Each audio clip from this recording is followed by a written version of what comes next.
আসসালামু আলাইকুম রহমতুল্লাহ। এই ভিডিওটি তৈরি করছি নবম শ্রেণীর শিক্ষার্থীদের জন্য। নবম শ্রেণীর ষান্মাসিক মূল্যায়ন 2024, বিষয় জীবন ও জীবিকা। এই পরীক্ষাটি তোমাদের অনুষ্ঠিত হবে 10/7/2024 তারিখ, অর্থাৎ আগামী বুধবার অনুষ্ঠিত হবে। এবং তোমাদের জন্য কিছু নমুনা প্রশ্ন উত্তর রেখেছি, এগুলো অবশ্যই শিখে যাবা এবং দেখে যাবা, ঠিক আছে?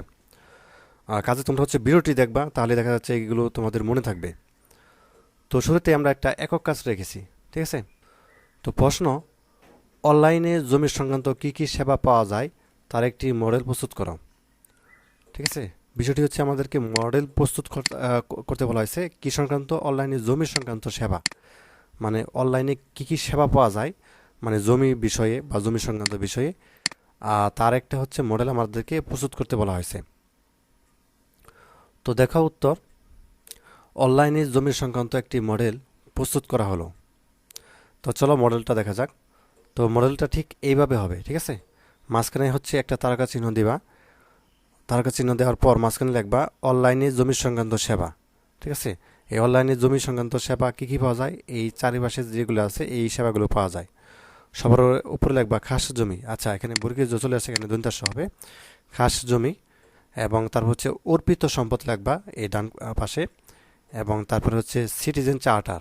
ঠিক আছে, এই সেবাটাও কিন্তু অনলাইনে জমি সংক্রান্ত একটা সেবা, সিটিজেন চার্টার। এবং খাজনা প্রদানের কাজ, ঠিক আছে, অর্থাৎ খাজনা প্রদানের যত ধরনের কাজ রয়েছে সেগুলো কিন্তু অনলাইনে পাওয়া যায়। এবং তার রয়েছে ভূমি অধিগ্রহণ, এই সেবাটাও কিন্তু অনলাইনে পাওয়া যায়।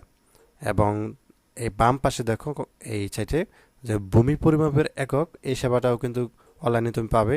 এবং ভূমি উন্নয়ন কর, এই সেবাটাও কিন্তু অনলাইনে পাবে।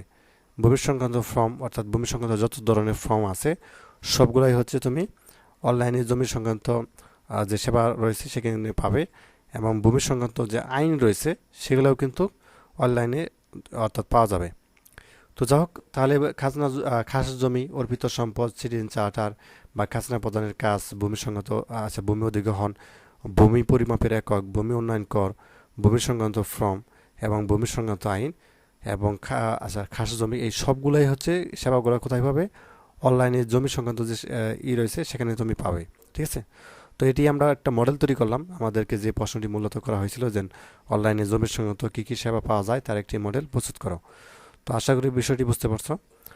তো তারপর দেখো আমরা একটা দলগত কাজ রেখেছি। ঠিক আছে, এটা খুবই গুরুত্বপূর্ণ, বিশেষ করে এই কাজটা তোমরা প্রত্যেকেই করবে, কারণ তোমাদের বইয়ের মধ্যে দেখলাম এই কাজটা কিন্তু রয়েছে। ঠিক আছে, তো তোমাকে এভাবে কি একটা অর্থাৎ ব্যবসায়ের যে একটা আইডিয়া বা পরিচালনা কীভাবে পরিকল্পনা করবে, বাস্তবায়ন করবে, এইভাবে তোমাদের একটা কিন্তু করতে হবে কাজটা। তো এখানে দেখাও যে দলগত কাজ, যে প্রশ্ন করা হচ্ছে যে তোমাদের শিক্ষা প্রতিষ্ঠানে আয়োজিত কোনো এক অনুষ্ঠানে আইডিয়া অনুযায়ী ব্যবসা পরিচালনায় একটি পরিকল্পনা তৈরি করো এবং তা বাস্তবায়ন করো। বিষয়টি একটা পরিকল্পনা তৈরি করতে বলা হয়েছে এবং একটা কি করতে বলা হয়েছে, বাস্তবায়ন করতে বলা হয়েছে, তাই না?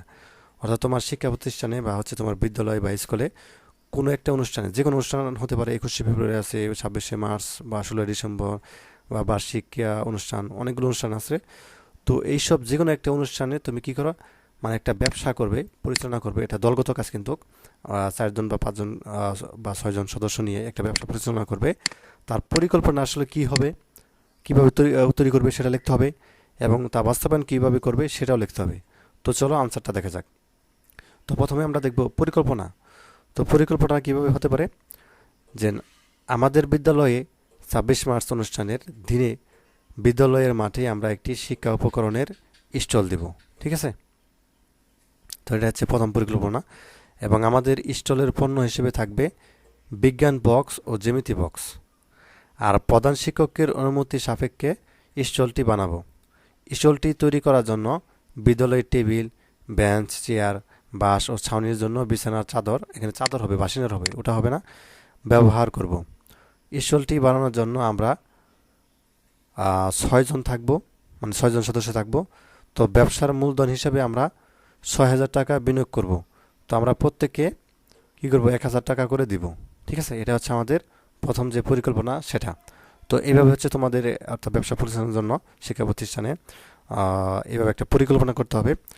তো তারপরে হবে আমাদের বাস্তবায়ন। বাস্তবায়নটা কিভাবে হবে সেটা আমরা দেখব, বাস্তবায়নটা কিভাবে আমরা লিখব।